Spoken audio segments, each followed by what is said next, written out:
unless you're on a treadmill. Welcome, welcome everyone. We're so excited that you're here. So excited to have you on today.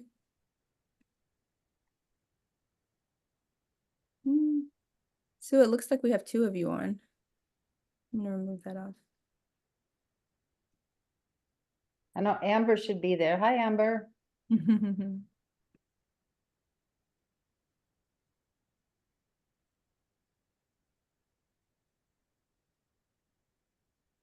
we go.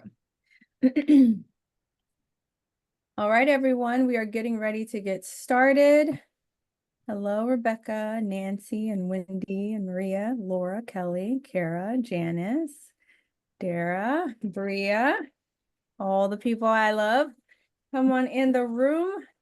We're super excited. Welcome to APNA's Business Building Webinar Series. Today, we're thrilled to present Profit Power, Mastering the Art of Temporary Care Services, a session that's tailored specifically for those in our industry that are looking to enhance their services and operational efficiencies in temporary care.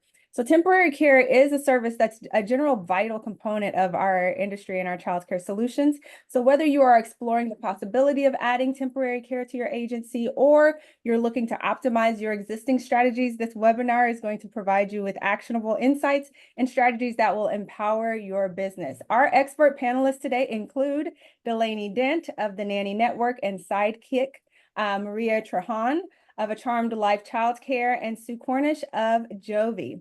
They each bring a wealth of experience and success in their field. So get your fingers ready. Go ahead and do those exercises so you can leave your comments, your ideas, and your questions in the chat or in the Q&A. Our goal today is that you will leave with a deeper understanding of how to effectively capitalize on this niche and increase profitability and client satisfaction, all while maintaining the high standards of care that are hallmarks of APNA members. So without further ado, we're going to get ready to jump right in with it. And we're going to start with Delaney. Why don't you take a moment, please, to share a little bit about yourself and maybe your journey into temp care.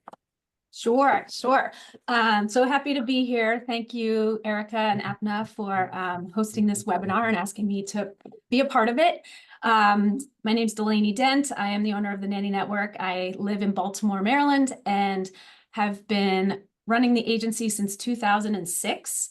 I really started generated a strong passion for helping women in the workforce back when I was in college, and wrote a thesis in economics on the impact of childcare on the gender wage gap, which really kind of got me started, and ended up buying my agency in 2006 from the founder. So it's a little different journey than probably a lot of you here, but has been wonderful. I've been doing it for 18 years since. And when I purchased the agency was about 10% temporary care at the time. And actually, we worked with an agency or a company out of Boston called Parents in a Pinch, which a lot of people might remember who've been doing this a while. And we did a little bit of it, but I could really see the potential with the temporary services that we were providing to Parents in a Pinch's corporate clients in our area. And so we did simultaneously also do retail placements at that time. And we still do both as well. So, but really when I bought the business, temporary care was about 10% of what we do. And now it's about 75% of what we do. Wow. Wow. That's really amazing. I'm going to shoot this over to Sue. If you don't mind, would you tell us a little bit about yourself and kind of your journey into temp care? Sure, absolutely. Sue Cornish. I'm with Jovi, and I've been in the staffing industry, gosh, longer than some of you have probably been around. But let's just suffice it to say it was in the late 80s when I went into labor staffing and clerical staffing, and spent a long time there, and decided I wanted to jump into an entrepreneurial journey, and that brought me to childcare staffing. I reside in Columbus, Ohio, but I've got offices throughout Ohio and Northern Virginia. Thank you, Erica, for inviting me. I'm looking forward to this. Yes, likewise. And Miss Maria, tell me a little bit about what your journey into childcare and into temp care specifically. Sure. I'm super excited to be here, and thank you for inviting me to be here today. I've been in the nanny industry for years, since the late 90s. I incorporated my company in 2009, started out in San Diego, so I'm technically a California company. And with some great opportunities, I was able to start in New Orleans, Louisiana, have been there since 2010. I packed up my car and moved there, and it was an incredible journey. And I have since expanded to South Florida. So I reside between Miami and a little bit north of New Orleans, Louisiana. So I go back and forth. And then I also go once a year and spend some time in San Diego. I love that. I love that. So Yep. tell me a little bit, anyone, let's start with just kind of the basics. How do you differentiate your temporary care services from like bigger competitors or other competitors? Everyone does it a little bit differently, whether it be like what Delaney inferred about corporate care, whether it's person, B2B, kind of what is your stance or your lane in temporary care specifically in your area? Anyone can start. I'm happy to jump in. Yeah. We have really done our best to diversify across different service offerings. So certainly we offer childcare, temporary services, but we've also expanded into household management, temporary services, so that we can provide household support in the format of laundry service, errand service, grocery shopping, simple meal prep. So that's our brand Sidekick that we launched in 2018. And that has been great in terms of kind of the lifetime value of the customer, if you will, and allowing us to kind of get started with families and households when their children are really young, and we can be there for them through all those years. And then when the kids get older and the needs change, then we have a different offering to give them. So and then another way that we've kind of differentiated ourselves, or really, I think it just makes us different, is just that we're very mission based. So, the profitability title of the webinar, it's for us, it's not about maximizing profits, and that has been a challenge over the years in certain categories, because we're kind of a hybrid. But we really are looking to help as many families as possible. So with that, investing in our caregivers and making sure we're building those relationships and the support that our care professionals need, and really investing in them, which doesn't always lead to the fattest bottom line. So. Yeah, I really love that, and I like that differentiating factor. Miss Maria, what about you? Well, as far as competition, I think there's enough need for everyone. I kind of just go a steady path. We actually started out as hourly with employees, and then expanded to placements. So we were a temporary agency before we were a placement agency. Gotcha. And it definitely helps to be in a tourist town, because we provide a lot of hotel care, but we also do backup care. Like during the pandemic, for example, we did a lot of private in-home, and families didn't necessarily want to hire a nanny. So we did a lot of backup care, vacation, like if the regular nanny goes on vacation, we provide temporary that way.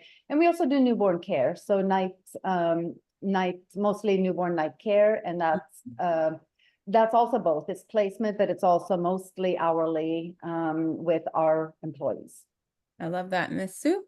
Yeah, so we have always stayed in that temporary space, but we have a B2B niche and a B2C niche. And we have expanded from the B2C straight to the parents. We work in the respite space. So we've got a really nice, in Ohio, a really nice business where we're supporting families that have children with special needs. What I really like about that, and once you get past the contract stage, what I really like about that is the money is coming from the government. And so you know, if the price is right, I mean, it's set, obviously, but there's such a big need. It's so rewarding. Yeah. It's great. It's easier, believe it or not, to find Mhm. staff to help with that because they're using it as a springboard to a career. So that we've really liked. It's a little different than just a straight, you know, Yeah. us to a family. Yeah. And we've worked very hard to grow our event space. And so that's all temporary, whether it's a wedding or a hotel or you know, churches and big events. That's become a really nice and profitable side of our business.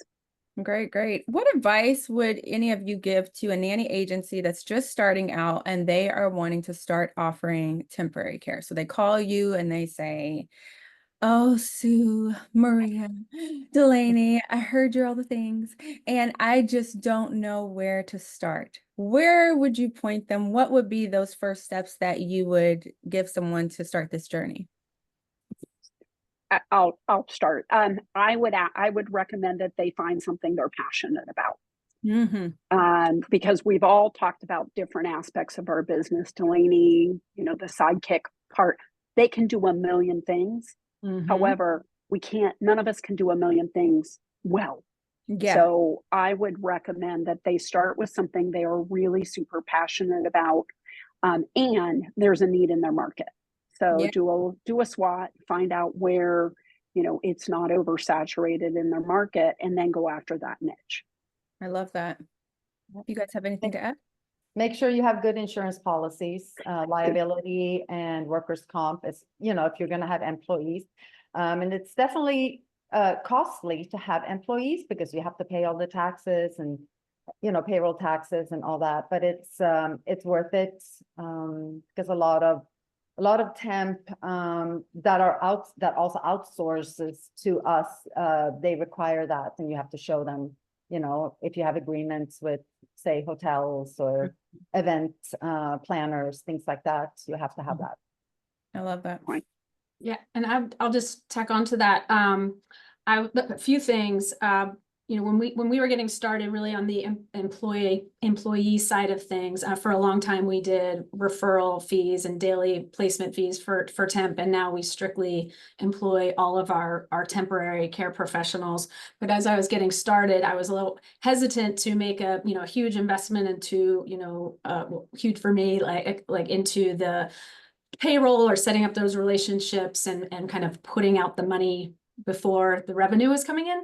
Yeah. And so actually got a referral from Sharon from TLC about a PEO that she worked with, and we started working with Frank Crum out of Tampa, Florida, and they've been a great partner for us because they can answer all those questions that we don't know the answers to, and they have expertise in lots of different areas, like Maria mentioned, the insurance, but just dealing with different issues that come up in temporary care. So that was one thing. Another would be just try as much as you can just to get feedback, like as every step of the way, like however you do it, if it's entering people into a raffle or something to encourage your clients and your nannies to provide you with feedback as you're getting started, because listening to that feedback throughout your journey, but when you're getting started will really, really help you to fine tune things and maybe see where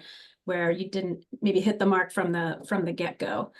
And then the other thing is, and I think we all kind of sometimes get to these APNA events and conferences and talk about the parents that we're serving. And as we all likely know, parents don't always listen.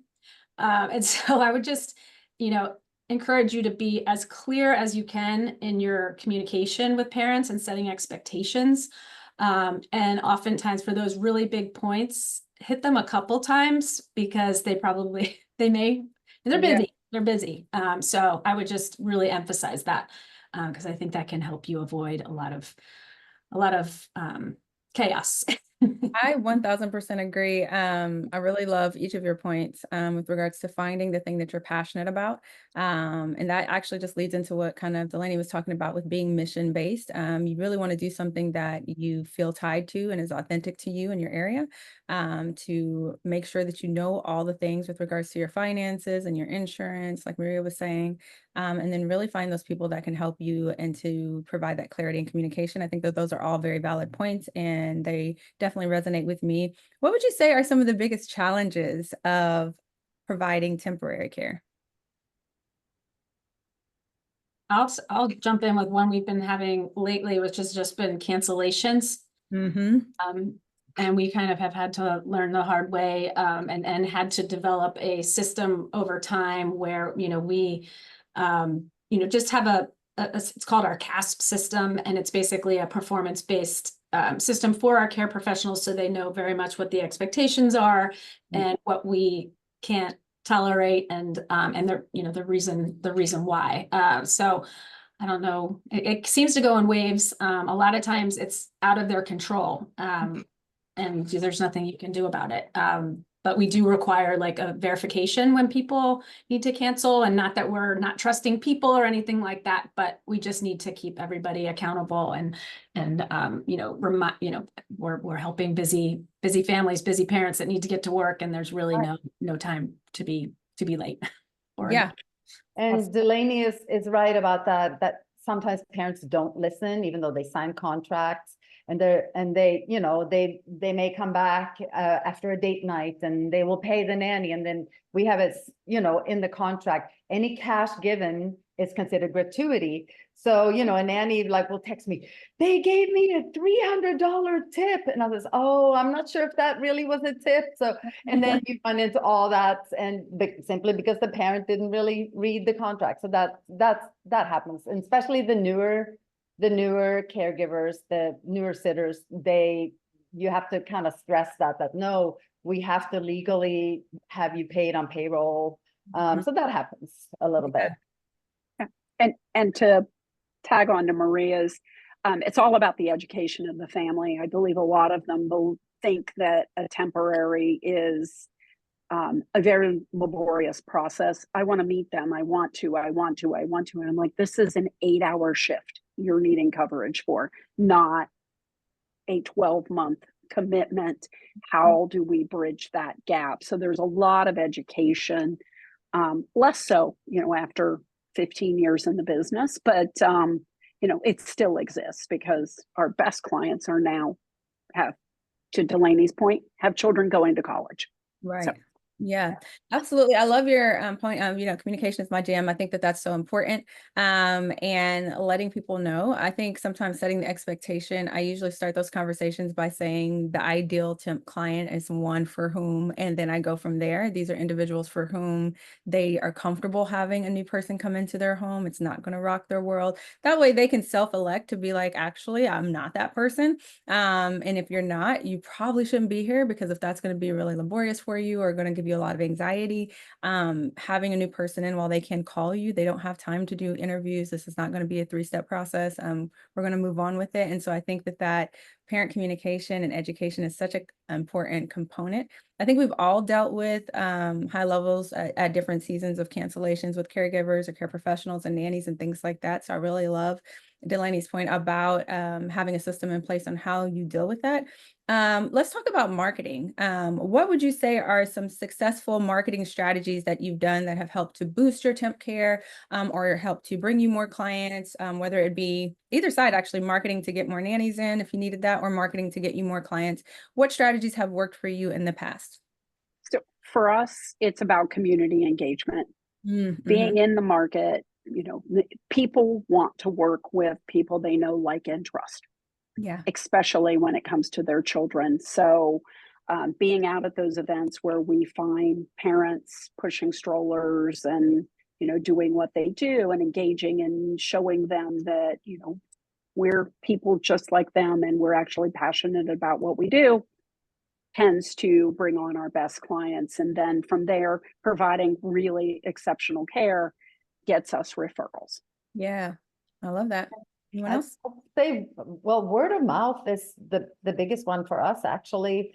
Social media, some, and doing the footwork. You know, when I first started out, I would go, you know, door to door. I would go to the hospitals, you know, the maternity maternity areas. I would go to hotels, and word of mouth, and that goes with the, you know, with the nannies as well as with the clients. I've had clients that started out, say, in San Diego, and then they found out, oh, wow, you're in Florida, we're going to Miami next month. And then they call and they, you know, so we kind of follow clients on their journey, lots of return clients, and that's kind of what we do. Yeah, it's been interesting over 18 years with marketing, because I am not a marketing person. I just don't have that side of the brain. So a lot of it for a very long time was just word of mouth. And, you know, we have done raffles before to try and, you know, maybe encourage parents, you know, to, you know, book certain hours of care by a certain deadline, and you'll be entered for a raffle or certain things like that. But you know, certainly strategic partnerships, if you will, like with hotels, as has been mentioned, and also event planners, some apartment buildings, you know, type that are, you know, marketing to their new residents, that they want them to know like what services exist in town.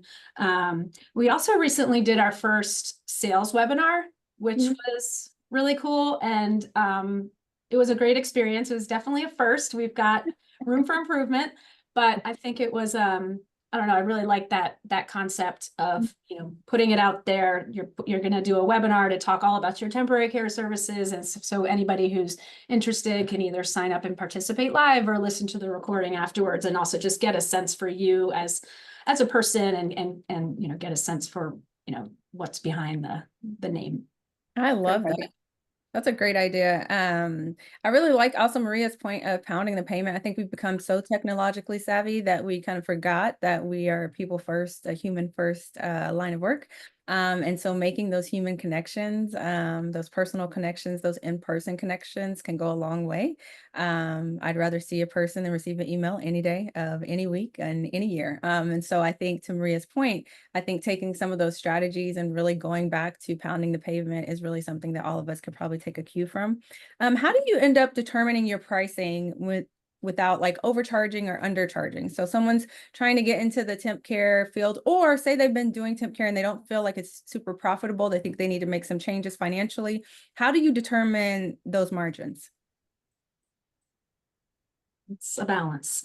I mean, I'll just jump in. I mean, getting back to, well, I mean, obviously the affordability of childcare is through the roof, and it's just so incredibly expensive. So, you know, having a service that is affordable for individual families has been important. So it's been, you know, difficult to figure out what is the right amount to charge in this market, given how the cost of care has been going up and our payroll expenses are going up. And so we do charge different rates by job type. So, you know, we have some corporations that we work with directly. And so, you know, those are usually at a premium rate, since, you know, they are subsidizing a lot of the costs to help families. And then, you know, individual families that sign up with us don't have that luxury. So, it's hard to balance in this industry, especially just with the dynamics going on with the cost and the accessibility.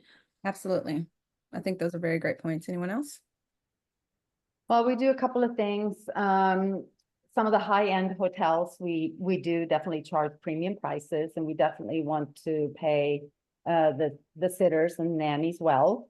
But we also offer, so to speak, a babysitting club, where it's called occasional care, where local families can sign up. They pay a annual referral fee, and then they have full access to our team, and they can contact us, or they can build relationships with individuals that they can call upon. And that's been hugely popular, to be able to, you know, have affordable, and they can pay it's kind of a win-win, because they pay the sitters, the caregivers directly, and, you know, they don't necessarily have to hire them as their Yeah. W-2 employees. So, Mhm. because they don't reach that cap. So, Pricing for me, we're in this business to help families. However, we have to start with our own family and our core staff's family. Yeah. And so we need to pay a living wage to, I feel very strongly about this, a living wage to our administrative staff, or we won't exist. And so I look at pricing as a derivative of the labor cost, and Delaney mentioned that. So the labor cost today is driving that. And then we put a gross profit on top of it that we can actually pay our bills. Um, every 6 months or so, we test a little higher price Mhm. and see what that gets us. What has happened in the years that I've been in the business is that household income that we were marketing to has tripled. So let's say it started at 200,000 and we were affordable, but the cost of labor was so much less. Yeah. It's now a $600,000 household income. And believe it, those folks expect a higher level of quality, but they're willing to pay for it. So it's that value prop associated with that cost. So, I think everyone has to remember that we've got to pay ourselves first, Mhm. I love that. because we're not going to get the volume. Yeah. I So think that I'm curious to, oh, sorry. Karen. okay, good. I was just curious when you mentioned, every 6 months or so, kind of reevaluating your price and testing the market. Is that something you've always done that frequently, or has that been more like since the pandemic and the cost of labor has just been changing so much over the past 4 years? It's been the past 4 years. I mean, before we could pretty much predict what we were doing, but it's changed. I mean, when you drive into McDonald's and all of a sudden, they were paying $14 and $15 an hour, and your local grocery store is paying a daily rate, we've got to compete with that. Mhm. And we should be paying more. We're working with a family's most prized possession. Mhm. I love that. I definitely feel like there's a balance. And I really love the different perspectives. For me personally, in our agency, we use temp care as a way to provide sustainable options for families for whom maybe they can't afford a nanny. And so temp care is a way for them to get care and high quality care without it being something, to Maria's point, that they have to employ a nanny for or things like that. So it's the wages are what they need to be, but the price to us is something that is not all the time meant to be our biggest money making venture, although it has turned out to be quite profitable. It went into it just being an option for people for whom they need quality care. Everyone deserves to have great care. And so if they need that in a pinch or in a bind or for these 2 weeks, that they can have access to it in a way that does not take their mortgage. But to Sue's point, for those, this is a session on profitability. It really is important that you look at your numbers, that you make sure you're not going in the hole and that you're not sacrificing, the salaries of your team in order to provide these services. Let's switch gears over to technology. How does technology play a role in managing and promoting your temporary services, and what tech do you typically utilize? I'll start with Sue. Well, we're living a transition right now, which is when we prep this, I said I will address that. And making your technology choice is critical. I'm living it right now, in that we made a system-wide tech change to something called Smart Care or Ani. And system-wide, our business is declining. So make it's usability. So if you're going to look at a system, make certain that it's going to work for your business. I didn't have the luxury of making that decision, but I am living with some of the outcomes, and we're learning, but it's been a costly to our top line and bottom line decision, because for smaller agencies, as you're starting out, it may just be you or one other person. You want the tech to pick up as much of the repetitive business as you can get it to take. So learn from me. It does greatly impact your business. Oh, good point. What tech do you all utilize, or what recommendations do you have with regards to maybe considerations for the things that people should think about if they are looking to engage, to Sue's point, technology to help automate some of these processes? I mean, I'll jump in. For years, we utilized a system called When I Work, which was really great at helping us to grow our temp business. And I would recommend looking at When I Work if you haven't already. And then we happened to kind of stumble into developing our own custom platform, which was unexpected, but has ended up serving us very well, and was kind of the perfect kind of set of scenarios where I just found a developer that was introduced to me by a friend who I trusted, and we just got going. And over a course of 4 years, we kind of built out the system. So it's been hugely helpful to our business. I honestly can't imagine having gotten through the pandemic without it. Yeah. And the timing was kind of crazy because we started it in 2019. But yeah, wherever you can automate and remove some of those administrative burdens, it's worth the investment and goal. Awesome. Maria, do you have anything to add to that? Really, I mean, social media has definitely sped up things and communication and, you know, reaching out to the team and that sort of thing. But I'm continuously learning. So I need, you know, I'd love to learn from you ladies, and not really been too much into like automation, and I'm still typing, you know, personalized emails and things like that, but always want to learn. Yeah, absolutely. Well, I second what Delaney said about When I Work. I think it's a great option for scheduling care and notifications and things like that. Let's go on to my soapbox, which is training. How do you train and prepare your staff for the unique demands of temporary care? We've all done this before. We know that your 9 to 5, 40, 50 hour a week family is not always the same as your Friday night family. So how do you anticipate those needs, and how do you prepare your nannies or your caregivers to anticipate those needs? We do some orientation and mentoring, and it's been a while, but we used to have get-togethers and like group meetings and things like that, and we take like CPR classes together and things like that. Pandemic kind of put a wrench in things, but you know, the plan is to get back to doing that. Always available for calls if there are any issues and things like that. When we bring somebody on board, we do thorough reference checks and things like that. And we've had extremely loyal team members that have been with us for years and years. So, you know, they're pros. So we know that we have trusted sitters and caregivers we can count on. And then bring new people on board from time to time. So Anyone else? Yeah, and So go ahead, Sue. I'll go. Okay. So for us, it starts in the interview process. I fundamentally believe that a nanny that wants to be with one family and establish that tight relationship has a different personality than your temp sitter or temp nanny. You know, I describe it to people when I'm interviewing is that, you know, your temp nannies, that gal or guy that goes with their new significant other to a family birthday party, and they fit right in. We know the type. You can immediately conjure up that person.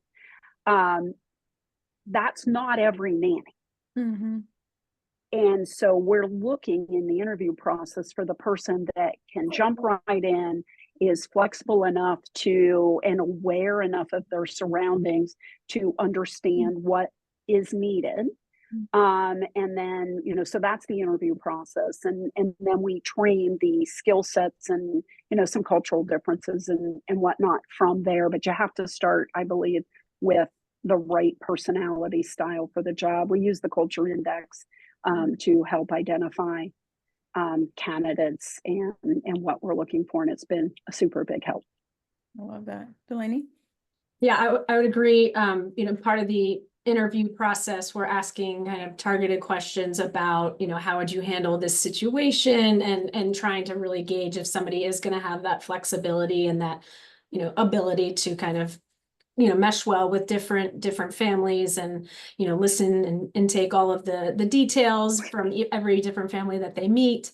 And certainly part of our onboarding process, again, with the communication piece, is kind of addressing a lot of these differences in temp care and what our experience is like just during the onboarding process when we're in person, but then we also have, as part of our platform, like an online training that we'll go through and really kind of hammer home a lot of these key points and key differences when it comes to temporary care. And then we have a temporary nanny manual that kind of supports and backs up, the things that we touch on in the training and everything, just so that they always have a resource to go back to if, for some reason it's at a time they can't reach us or something like that. But yeah, I think a lot of it is just the training and finding those right characteristics, as Sue mentioned, and really, zooming in on that when you're meeting the candidates. I love that. We also have what I call toolkit videos. So like toolbox videos that deal with any problems that we feel like will generally come up in the course of a year or repeatedly come up. So we've made these short videos for them that are anywhere between 45 seconds to 2.5 minutes long, dealing with just a specific thing. So whether it's like how you walked into the home, you came in looking all raggedy and dry faced. So we deal with that, like smile, show your teeth, introduce yourself, wash your hands. And so it will be, if we get this feedback to the earlier points about getting consistent feedback, then we will say, hey, you're booked for care tomorrow. Please watch the short video. Send me your feedback when you get done with that. Or if whatever, it's like we have probably a set of 20 of them that we can send that are very specific to a issue or a reminder or a core value. And so they're very bite-sized. It helps nannies not feel like they're inundated and getting like a lecture. It's really short and sweet, and it can just hit that home, so it can modulate that behavior very quickly, without having to feel intimidated, especially with the passive of the generational differences. Sometimes that phone call feels like much. So this short video going to them via their text message feels like something they can swallow a little bit better. I love that. I do too. I was going to say, Erica, you just hammered home the fact that common sense is not always common. Yeah. So we have to teach to it. We do. I'm going to ask some live questions we have coming in. So Sarah said about the uptick in cancellations that we spoke of earlier. What kinds of cancellation policies do you have in place with both the parent and on the sitter sides? So what do you have any cancellation policies in place for parents? And if so, do you mind sharing that? Yeah, I'll hop in.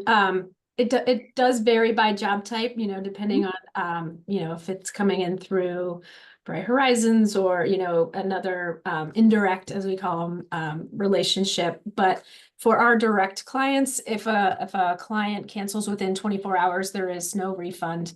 If the cancellation is done with 24 hours or more notice, then they will get we hold on to 2 hours that they've paid for and refund the rest.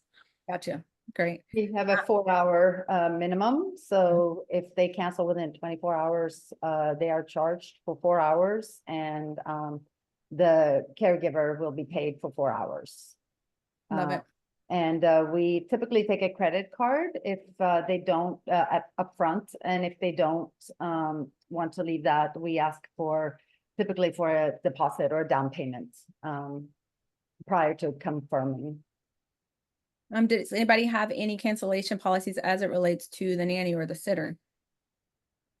Yes, we have this, it's called CASP system that we've developed probably shortly before the pandemic, and it stands for communication, attendance, and reliability, safety, and then performance on the job. And so we've set up parameters where if you have a certain number of incidents, then you'll be eligible for termination. And again, it's not really our style to kind of come on, we're all about positive reinforcement and everything, but in our industry and what we're doing, there's really no room for cancellations. So that has helped take the emotion out of the process. And again, kind of hammering back home on the communication, it's clearly written in lots of different places, and we refer people back to the system, and actually our system now will track it. Yeah. So that, there'll be a red bar around a care professional's name if they have an incident or two, just so that everybody is, still in the know. But yeah, it's been really helpful. I love that. I think that that's so important. We have a 0 tolerance for no call, no shows. So like we don't have a conversation about, there's no conversation to be had. We just feel like that's a lack of professionalism that has to be within you to do that. And I just don't feel like those things are generally accidents. Very few and far between are the things that are exceptions to that. Outside of that, to Delaney's point, we just are advocates for communication in advance. You have to have gotten in contact with someone. So if you shoot a text message, a human needs to have acknowledged that receipt of that before you're released from that. Otherwise, you're still required to be there. And the same thing, we kind of have a tier system. So if they were late, it drops them down on the tier. And then actually any positions that we posted, they can't even see them. If they drop below a certain tier, they won't even see those positions. They'll only see like the entry level ones until they build back up. So I think that it is important, Sarah, to your question, to have those policies in place to both protect parents from cancellations, but also to protect your nannies from blocking at that time and feeling like they've been taken advantage of. I hope that answered your question. Dara said, what makes you feel confident that any of these families won't poach your short-term candidates for long-term placements? Sue? So we start with building that relationship. I mean, and again, it starts during the interview process, and we probably get one every 2 weeks where one of our staff calls and says the family asked for. We help prep them with what to say because they've not been in these situations. But what's probably the most powerful, is back to education, is getting the caregiver to understand that when they're legally employed, they're building credit. They can get benefits as a result of this. There's so much value to working through a company that's going to protect them. They've got workers' comp and unemployment and all of those things. So that relationship and them understanding that they're working through us and giving them a word track to say, because they get nervous when that happens, helps.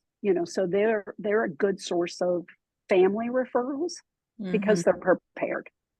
Absolutely. Anyone else? Make sure you have good contracts and make sure that the parents sign them. And same with the nannies. Yeah.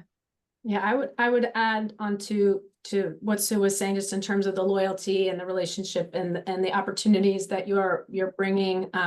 We've been building our benefit package over the years, and we offer same-day pay for nannies now, and they really like that. And getting back to kind of a no tolerance policy, like if somebody goes around us or works a job without notifying us, like that's a one and done. So I often wonder how often it's happened to me over the years. It isn't really something I feel like I've had time to enforce. Certainly we notice when nannies kind of go quiet and we're like, where did they go? And there was one case like 10 years ago where I did have to pursue legally a family that it was so black and white in terms of, them stealing our nannies. So I felt like I had to set a precedent, but I think that's so important. And I think to each of your point about the education and the loyalty, I think that's where, at least for me personally, that's where I put hang all my eggs in that basket. I start by assumed competency. So in our communication and onboarding, I just assume that you're a trustworthy person and I talk to you as if you are. So I just say, when this happens, and it will, because parents are not going to remember, to Maria's point, what they signed. Our team, we have a lot of integrity. Our team, we talk to each other. We just say, hey, I'd love to work for you. Just call the office and they can get that booked for you and blah, blah, blah. And to Sue's point, we give them the things to say, but we say it like we only hire people who are trustworthy. All of our team already does this. And you would be an outlier if you were one of the few and far between that did not. And so that assumed competency helps a lot. And then parents knowing that they will be billed for like a full placement up to $15,000 if they were to go around that, also helps as well as well, because ain't nobody got time for that. And so I think that yes, it may still happen in certain things, but I think if you build that camaraderie and within your team, I am told by my team at some point every couple of weeks, hey, if somebody texts me and they asked if I could work next Friday, and I just reach out to that person and say, hey there, Carmen, let me know that you wrote to her and you're needing care next Friday. We'd love to book that for you. What time did you need? And once they realize the type of communication you're having with your nannies, they don't really do that anymore, because they realize, like, no, for real, like they really do talk. And so I think just building those expectations and then having people that you can trust to follow through with those are really, really important. Someone else asked, if you charge a membership fee but not referral fees, what is your membership cost, and do you put a limit on the number of uses per client? Does anybody We- charge a membership fee and not a referral fee? It's an annual, and we, there's no limits. They can call, call us, but typically they'll build relationships, with their go-tos. And it's annual, and it's billed annual. Yeah, same for us. Ours is built, there's no limit. But I will say the good thing about having no limits is if somebody is getting on your nerves and you feel like they are taking advantage of that and they are just much, they're just not, then nobody's just available for you. Like there's that. If I feel like you're abusing the system, you're causing a lot of stress on my team, my temporary coordinator is losing her stuff, then when you need care, we are just unavailable. I'm sorry, looks like we don't have anyone available for you. We hope you get that filled. We'd love to help you next time with notice between these hours at this time. And so I think that there are logical consequences to being ratchet, and so we don't have to, everything doesn't need a policy. Some things just have their own consequences. And when you have that in place, you get to choose as a business owner who you service and who you don't. Temporary care is always as they are available. And so if no one is available or no one wants to be available, then they're just not available. And so I think it comes with its own thing, and you can help clients naturally align with the things that help them be good clients for you and be good employers or good clients for your nannies as well. So I think they have its own thing, and it doesn't necessarily always need a box, but I'm kind of with Maria. I don't have a limit on the number of uses per client. But your membership cost really depends on kind of what you need for it to make sense for you. Maria has asked, can you elaborate a bit more on marketing via community engagement? A more detailed example, or corporate clients, or when Susan talked about going where the strollers are there specific events that you're talking about or anything like that? So Well, I was mentioned, so I'll start off. When I mentioned going where the strollers are, that's a B2C play. And right now, during the summer months, the local, hyper community, where they've got a little amphitheater and they're doing a noon to 1 lollipop, musical. And it happens once a month. We're there with business cards and staff handing things out. That's what I'm talking about when we're going where the strollers are. So we're making certain that from a client engagement or prospect engagement standpoint, where we are at the community events, that parents that have children 0 to 12 are going to be. Very good. Anyone else? We've done, like for Shell, the fuel, the gas company, for example, we've done like family days and things like that, where we've been invited to share about our services, corporations, things like that, hospitals, like the work job fairs, things like that. Love that. I think it also helps to have people who look like they represent you. So even if it's not staff, a lot of times at these types of stroller events, we will have our team do a play date there. So we'll all decide, like 15 of us will be like, hey, let's meet up there, talk to your nanny parents, and we'll all be there. They'll all be in their shirts, they look like they're having a good time. The babies are having a good time. It's its own advertisement. So even outside of handing out cards, you look like a good time. You look like the type of person you want watching your kids, and that also helps. I think it helps to have people who represent you well in the community, even if they're not employed by you to do so, that your nannies out in the community represent you well. Laura Davis asked a question. She's asking, for those who have the scheduling system that you like, what are the top 3 things that you can't live without?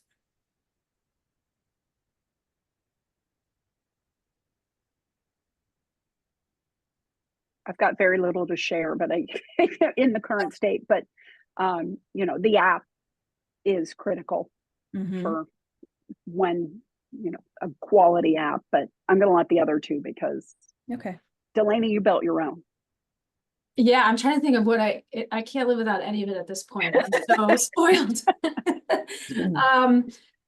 You know, gosh, it does so much automation. So the thing that I guess that's probably the turnaround time that we can book someone because of the automation is really hard to imagine, like how we used to do it. Like I can't believe we used to actually write onto a piece of paper and a temporary profile and fax it over to the family.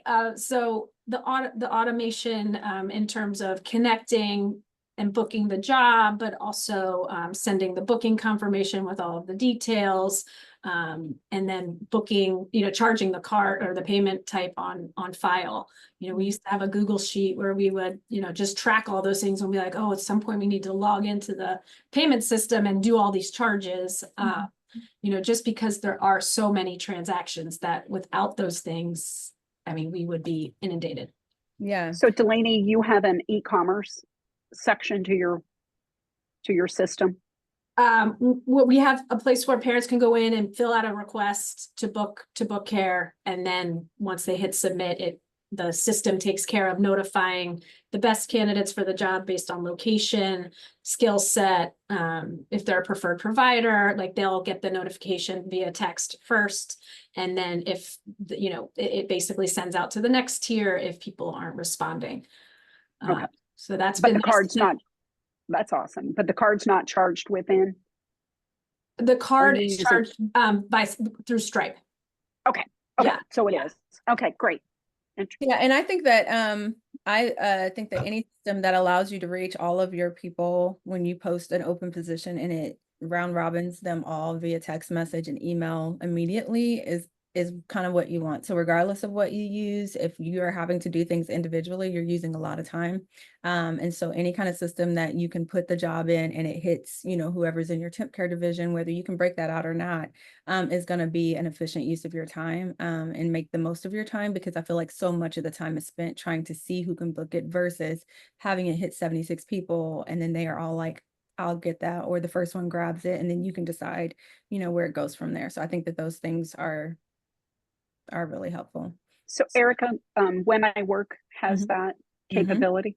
Okay. Yes, it does. And I love also that when a nanny drops a shift, so to the end of what we're talking about with cancellations, we allow them to drop shifts, and they can initiate a drop shift request. They have to put the reason in there. If it's not, nobody's listening to you.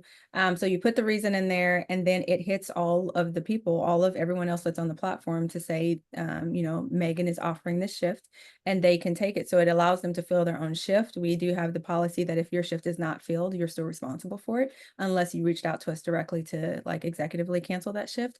But I think it allows everybody to be grown and adult well and know how to cover your bases and make sure your clients are covered and things like that. And so, and it keeps a lot of that one-to-one of having to like, hey, are you available? Hey, are you available? Hey, are you available? Kind of out of the game. Last question before we actually have to wrap up. This has went so fast. Last two, how do you keep nannies safe during temporary care? Families coming in out of new places like Airbnbs or Vrbo situations where they may feel uncomfortable. How do you navigate that for the safety of your caregivers? Well, I can jump in. Definitely for hotels, definitely the client will pay for the valet, because we don't want anybody coming and going, especially in New Orleans or Miami late at night. So, and if there's a, you know, parking, we discuss with the client that if, you know, if parking is an issue, you must accompany the caregiver to the car. So definitely that. And we also with some of the hotels, we will let them know, hey, so and so is going tonight to your guest, the guest name, you know, so and so. So they're aware. And so we have a great relationship with the concierges, and we'll let them know who's booked. And yes, it does take time. You know, it's time consuming to do that, but safety is, you know, of utmost importance. Yeah. Does anybody send caregivers out to Airbnbs and Verbos? Yeah. You do? So we typically don't unless they are referred to us by another client. So that's one of those things where I feel like you kind of have to have your like your mama gut on or your intuition up just to see if it reads well. I feel like this is just also where you just don't take things that don't feel well to you, no matter how much it pays. If it feels off, you should probably listen to that and just decline it. But with regards to, you know, some like Joe Blow coming into town with some random Airbnb address that we haven't, you know, placed before, I'd most likely ask him how he got our information, things like that. I don't know that I would take that unless I had a connection to someone I previously knew, but if he just found us on the internet and so forth and so on, I may or may not feel that. Do you do an intake form, family profile form? We do. You get all their information Mhm. that way. And for the most part, speak with them. We don't Yes, do the automated. Yeah. absolutely. Does anyone charge higher for shorter jobs than longer? So do you have a higher rate that you pay your caregivers for 4-hour jobs versus an 8-hour job? No? Nope. Right. Miss Angela, it is no across the board. All right, ladies. Well, we are wrapping up. Is there any last advice that you would like to give anyone before we wrap up today? Any pearls of wisdom that you didn't get to drop that you really feel like someone should know about temporary care? No? Well, it helps to be in a tourist town. It helps to be a tourist town. Oklahoma is not a tourist town now. Yeah. Yeah, I would just emphasize diversification. I think that really helps during different, economic cycles and things that, just over the years, I think that diversification has really helped protect us against certain down cycles and. Love that. And it Well- does bring a cash flow, a pretty steady cash flow when you're waiting for referral fees from placements. Mhm. So that's also, great if anybody's considering it. One of the things that I look at our temp staff is they're a built-in pool for placements. Mhm. They've proven themselves. We've got a good relationship with them. They're the first people we go to when it comes to that right placement. Absolutely. Well, ladies, it's been a pleasure chatting with you. I hope everyone that's been on with us today has had learned a lot, got some steps that can give you some actionable items as to how you can address temporary care, how you can answer some issues or resolve some issues within your temporary care, or maybe just some insight to help you jump into that boat. Ask you to join us in temp care. It's good over here. And so we're so happy that you've been on with us today. We hope that you got actionable items that can help you as you move forward. I have Barbara Klein joining me now. We just wanted to talk just really briefly about one of the reasons why we chose to talk about temp care this month is the fact that it's been a little rough. If you've been watching the agency boards and some of the Facebook groups, people have been a little bit on the struggle bus lately, and we just really want you to know that you're not alone. A lot of people have had a little bit of a difficult year this year. Not everybody is killing it. Some people are having a hard time. And so to Delaney's point, it's really a good idea to consider diversifying and maybe looking into different paths. But there are also some other things that could potentially help you if you're finding that this is a hard year. And Barbara is here to chat with me just briefly about some things that generally help her. Hey, Ms. Barbara. Well, hello, everybody. And I can tell you what helps me being on these calls. Yeah. I think community is really what saves all of us. I think it's really also important when you're out there, you're kind of siloed in your offices and you're just thinking, God, is everybody going through the slog? Is it bad for everyone? There's certain days and months that you're just like, wow, this is really hard. And I think that's where APNA really, I am doing the plug here, but I believe it so completely. I don't think I could have survived without this organization. It really has just, I know Delaney, it's funny because on this call right now, this panelist, there are two competitors, I would say, on here. There is enough business for everybody. And I feel that joining as a community and being there for each other, we all learn from each other, but it's also the emotional component here, just to know that, okay, not everybody is doing great every minute. Yeah. Absolutely. 1000% I agree with that. And so I encourage you all to continue to meet with us on our monthly business building webinars, to consider joining us next month on August 22nd. We will have our think tank for 2024. If you didn't join us in 2023, we had a great time. Please note it will not be recorded. Everything that happens in the think tank stays in the think tank. But it is where we will come. We collaborate. We bring all of our our things we want to talk about, questions we've had. Sometimes we have questions throughout the year that are not big enough or broad enough to be a whole webinar, but you do want to talk to someone and be like, hey, what do you know about this? How did you do this? Even some questions that we've had today, many of us will circle back and be like, so you mentioned this, like, how did you do that? Like, what do you do that? That's what a think tank is for. It's for us to meet up with each other, to group out. For those who joined us last year, we had a great time. We got a lot of solutions and actionable steps that really helped me personally, and quite a few of us throughout the rest of that year. So we encourage you to join us. In September, we'll be talking about a trauma-informed approach to conflict resolution. So if you feel a little triggered by conflict, you want to join us in September. And then we're going to invite you, to Barbara's point, out to join us in October 23rd through the 25th. For our APNA conference. If it's a hard year for you, that's all the more reason for you to join with other people who can encourage you, can give you insights and offer suggestions, maybe just take you out for some wine and some chocolate, give you a hug. We are here to be together, to hold each other up, to help, to partner, to collaborate, and to build one another as humans. And so it's been a pleasure meeting with each and every one of you. I hope to see you again in August, September, and October of this year. Thank you, everybody, for your time. Take care. Thank you. Yeah. Thank you, Delaney. You did a great job.